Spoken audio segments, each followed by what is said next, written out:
capítulo 7, conhecido como a regra áurea, regra de ouro.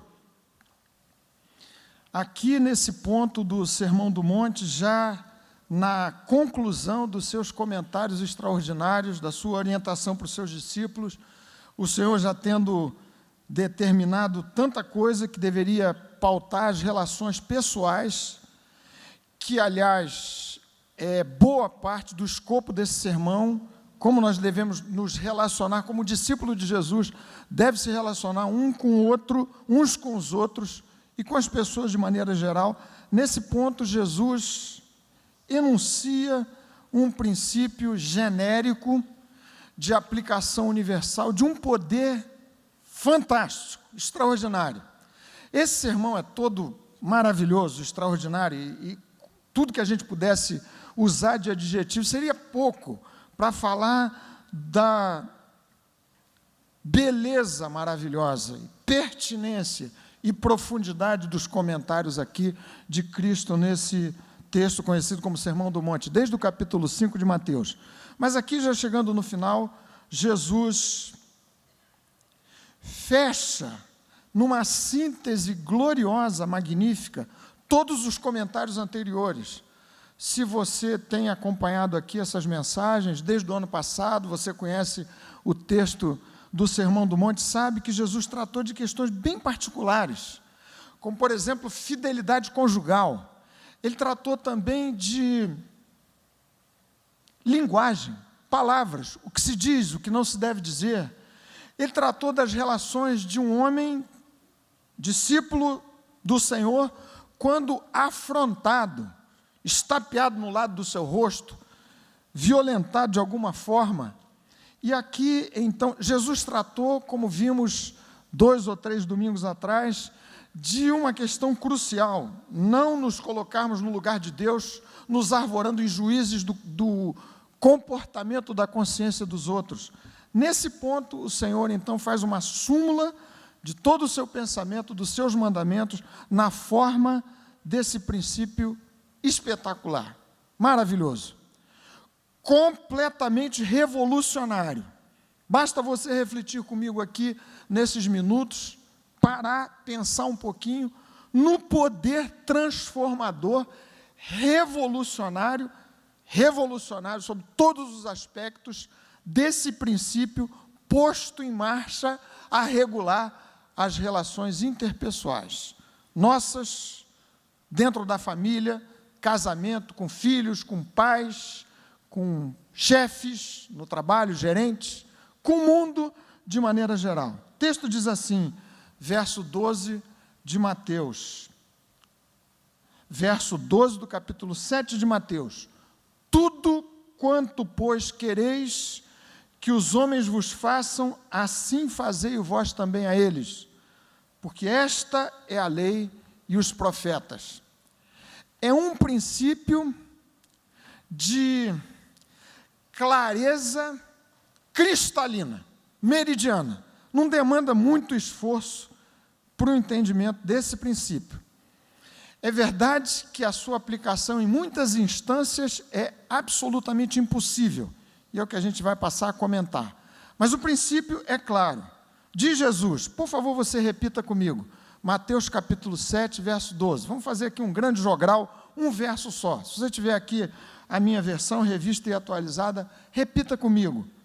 Tudo quanto, pois, quereis que os homens vos façam, assim fazei-o vós também a eles, porque esta é a lei e os profetas. Podem repetir outra vez, por favor? Tudo quanto, pois, quereis que os homens vos façam, assim fazei-o vós também a eles, porque esta é a lei e os profetas. Gente, vocês sabem, e daqui a gente tem comentado, vocês têm ouvido demais, tantos comentários sobre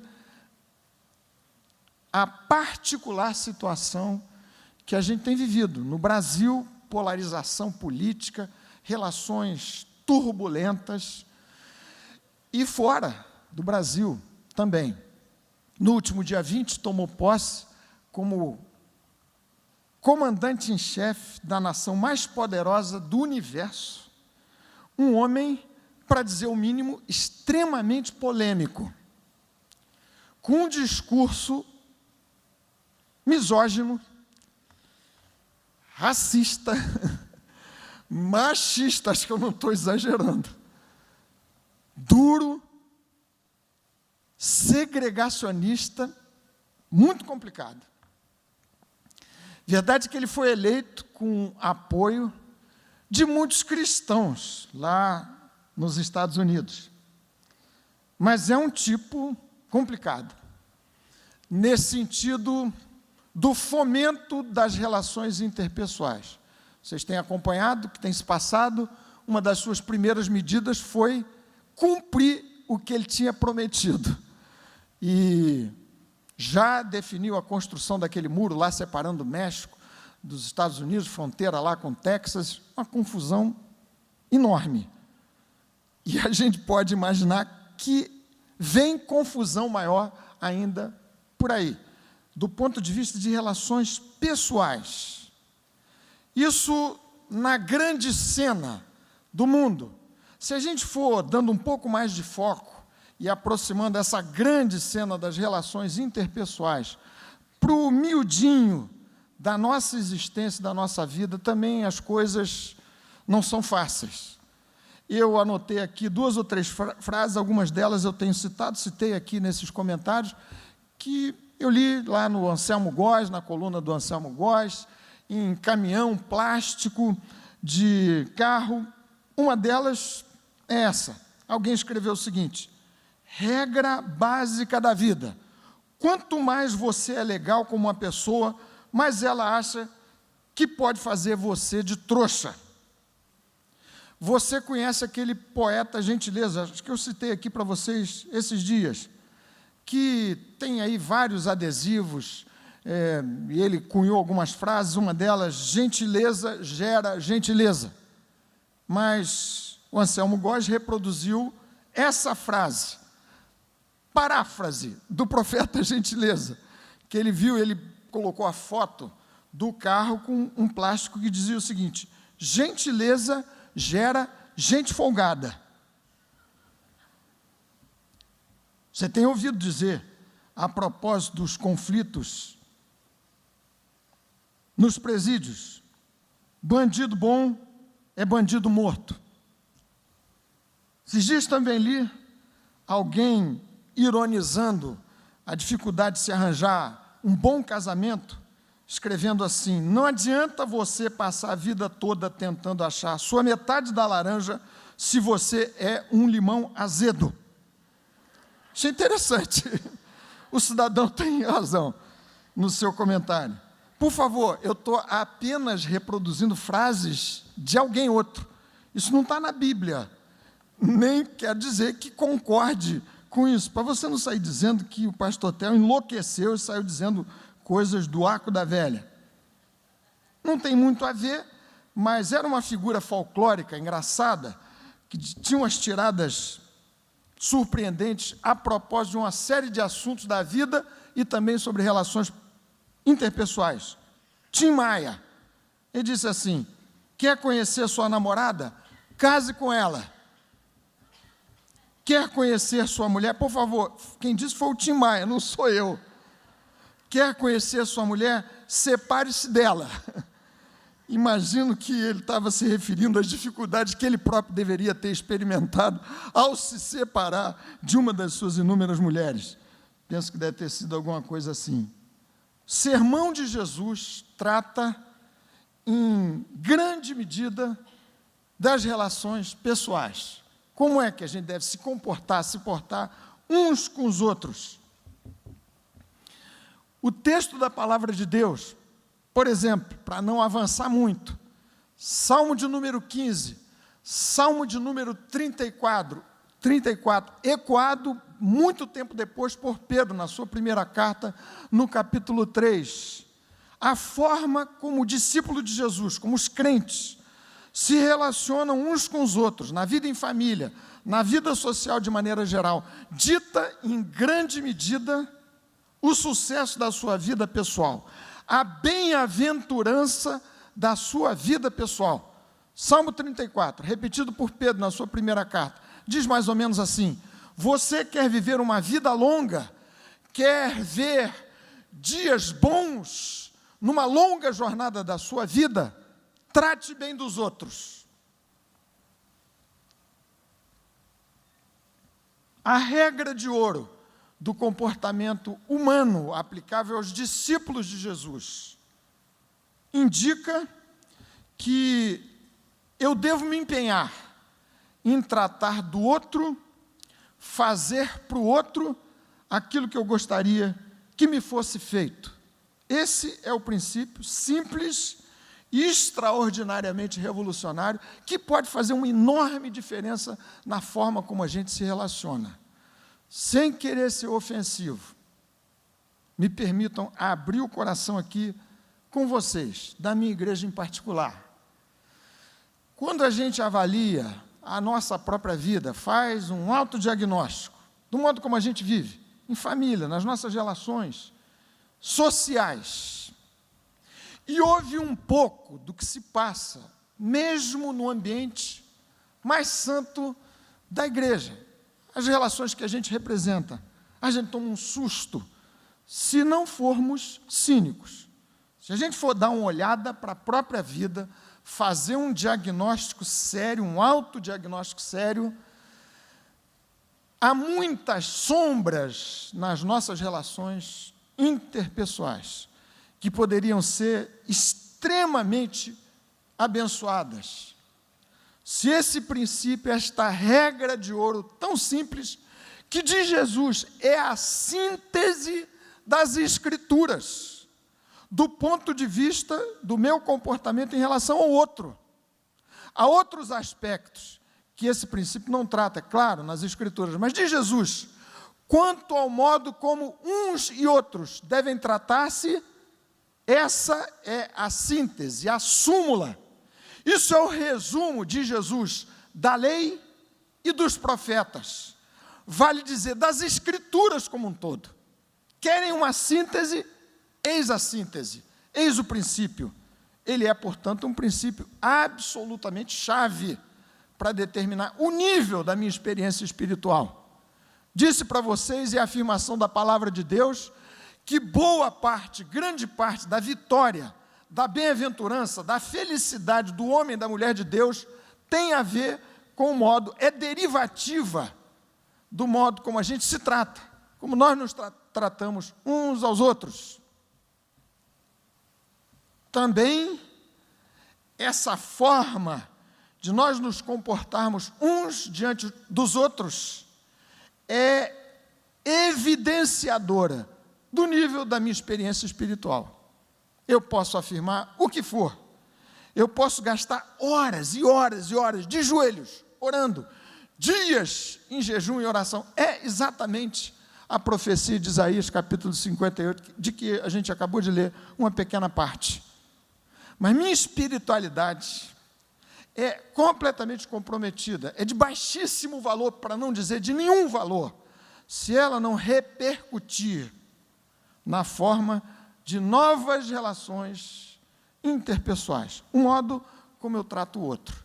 E aqui está a revolução do princípio, o desafio enorme, que nenhum de nós pode dar conta, para vivê-lo de maneira integral, segundo a proposição de Jesus.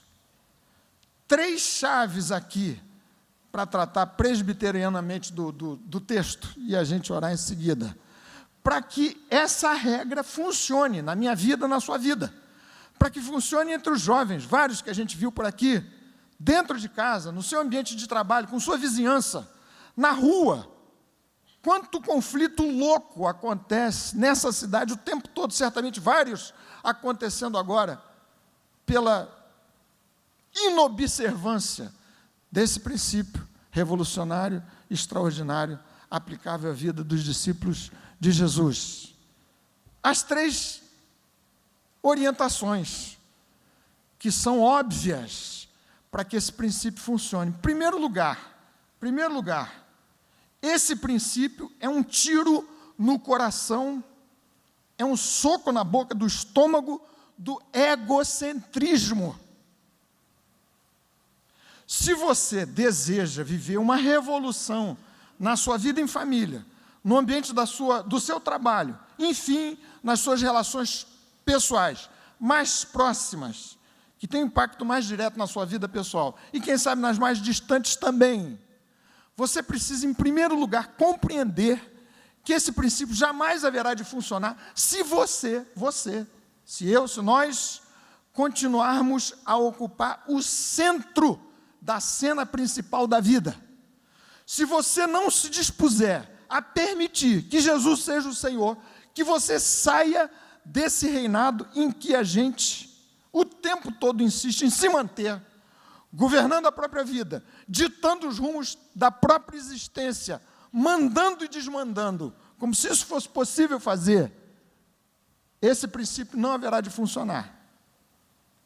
Jesus indica que esse princípio haverá de ser eficaz e revolucionário quando eu olhar para mim apenas como forma de avaliar a melhor forma de abençoar o outro, de agradar o outro. Considerem o outro, refletindo sobre a sua própria vida, os seus gostos pessoais, o que abençoa você. Então, no princípio de Jesus está implícita a ideia de que eu tenho que detonar do governo, do centro, do reino, o meu eu.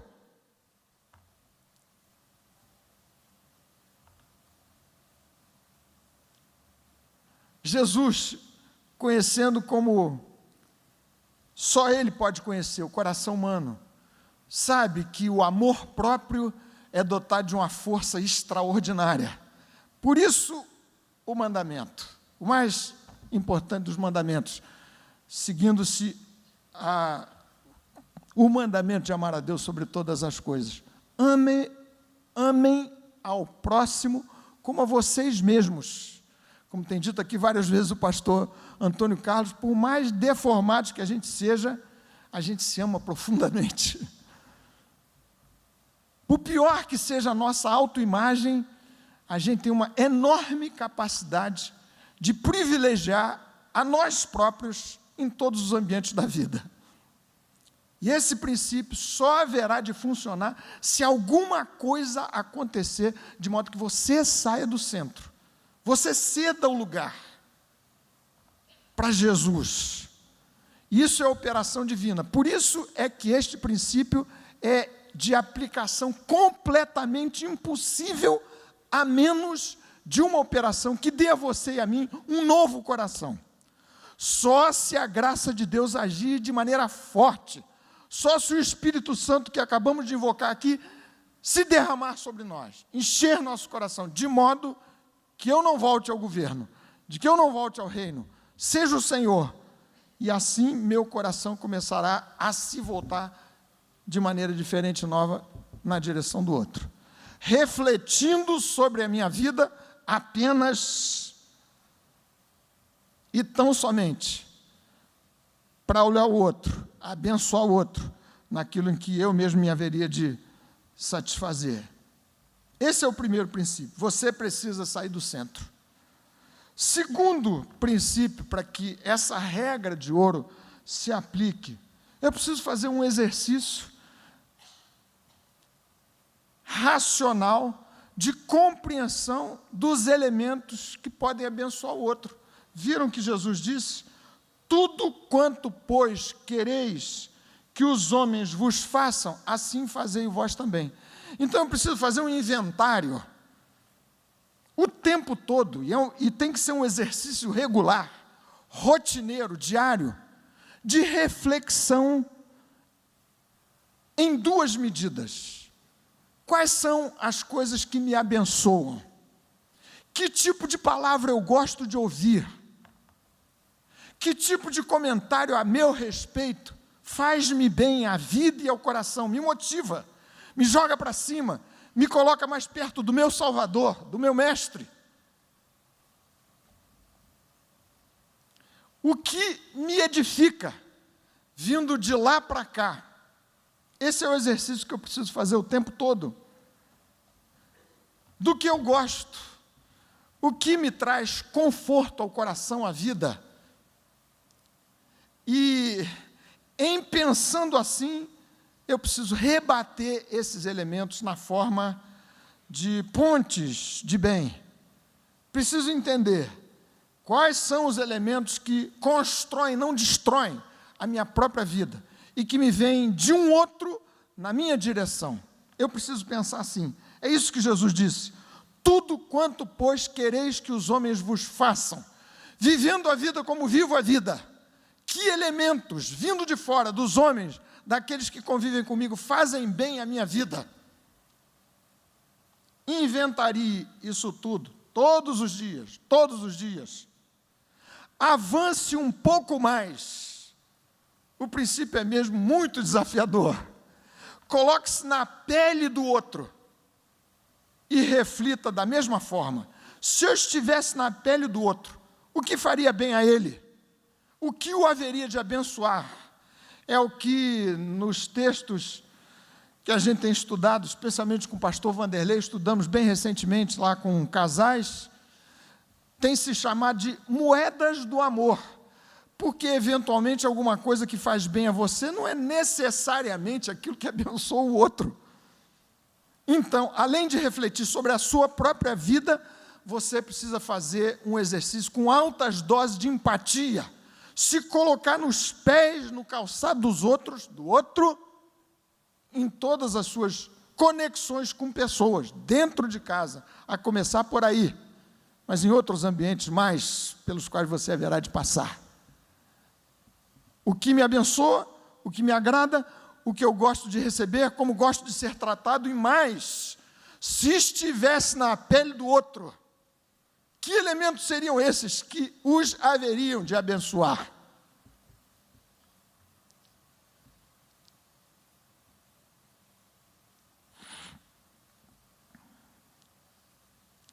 E se vale a recomendação de Jesus de fazer o bem, é óbvio que vale também o negativo do mesmo princípio. Não fazer para o outro aquilo que eu não gostaria de que fosse feito na minha vida, na minha direção. Não gosto de ser esquecido, ignorado, deixado de lado, maltratado, desrespeitado, tratado com grosseria, com falta de educação, e tantas coisas mais, algumas muito mais graves do que essas que eu citei. Quando Jesus tratou da fidelidade nos laços familiares, laço conjugal, definindo que algo insuportável aos olhos do Senhor é o adultério, por exemplo, imaginem, a aplicação desse princípio já daria conta daquilo que, na verdade, era uma ilustração desse princípio mais geral, a regular e a abençoar a vida de famílias cristãs.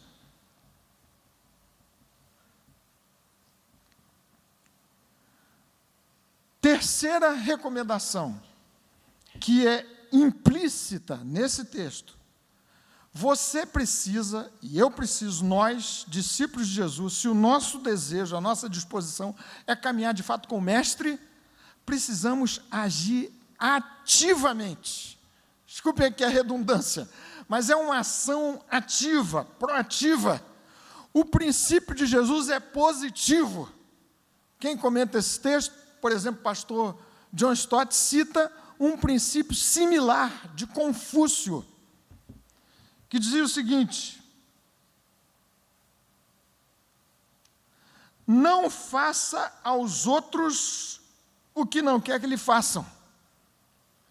Jesus usou, de certo modo, da mesma lógica, mas tratou de um princípio que é muito mais agressivo, do ponto de vista do bem. Faça aos outros. Havia uma discussão naqueles dias de Cristo mesmo, entre dois famosos rabinos, Shammai e Hillel. Tratavam de maneira diferente sobre adultério, separação e outros elementos mais. Eu já citei um pouco sobre isso aqui, mas atribui-se ao rabino Hillel uma frase semelhante, parecida. Ele disse: o que você achar odioso, não o faça a ninguém. Livro apócrifo, incluído no Antigo Testamento, por exemplo, da Bíblia Católica, livro de Tobias, existe um princípio similar. negativo. Não faça a ninguém o que você mesmo odiaria. Jesus avança no desafio na direção dos seus discípulos e diz: façam o bem. Façam bem. Não basta não fazer o mal na direção do outro. Mais que isso, óbvio que não fazer o mal está embutido no fazer o bem, é claro. Mas é mais do que isso. Façam ativamente o bem. Busquem abençoar. Com as palavras, com as ações, com o coração generoso, enfim, de 1000 maneiras, conforme aquilo que faria bem ao seu coração.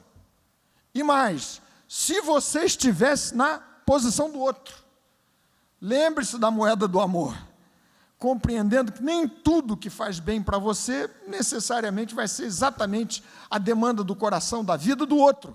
Então você precisa ser empático e olhar a vida segundo o olhar daquele que é o seu interlocutor da hora. Pratique ativamente esse bem na direção da vida de uns e de outros. Como lhes disse aqui, agora eu termino, concluo, esse princípio é de aplicação impossível. Impossível. Ele não funciona,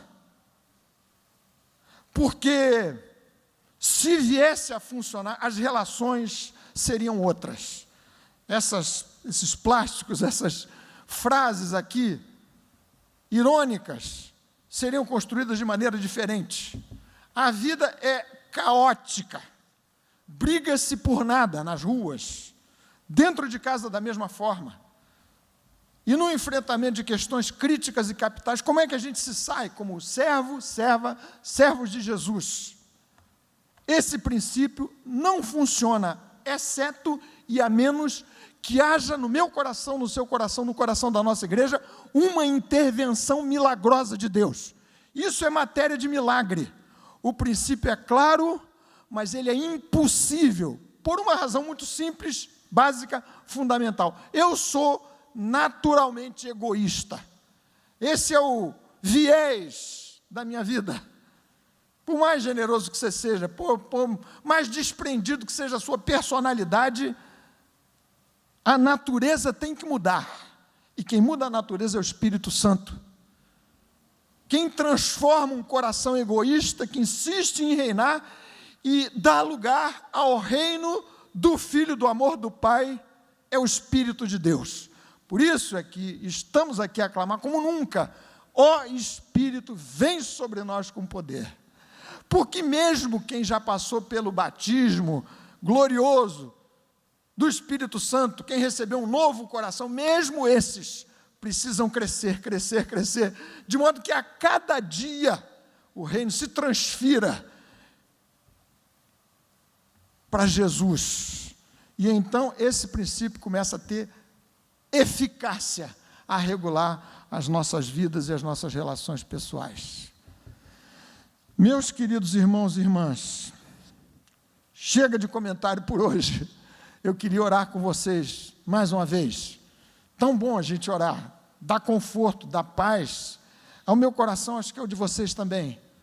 De modo particular, eu quero chamar aqui os que se sentem desafiados com um princípio desse e querem viver uma vida diferente no ambiente social em que têm sido postos, a começar pela nossa casa, nossa família, que tem que ser uma boa medida, ou em boa medida, parâmetro de mensuração do nosso estágio de comunhão com Deus. Quem sabe você esteja a viver lutas difíceis, complicadas, com gente complicada, e nós somos muitíssimo complicados.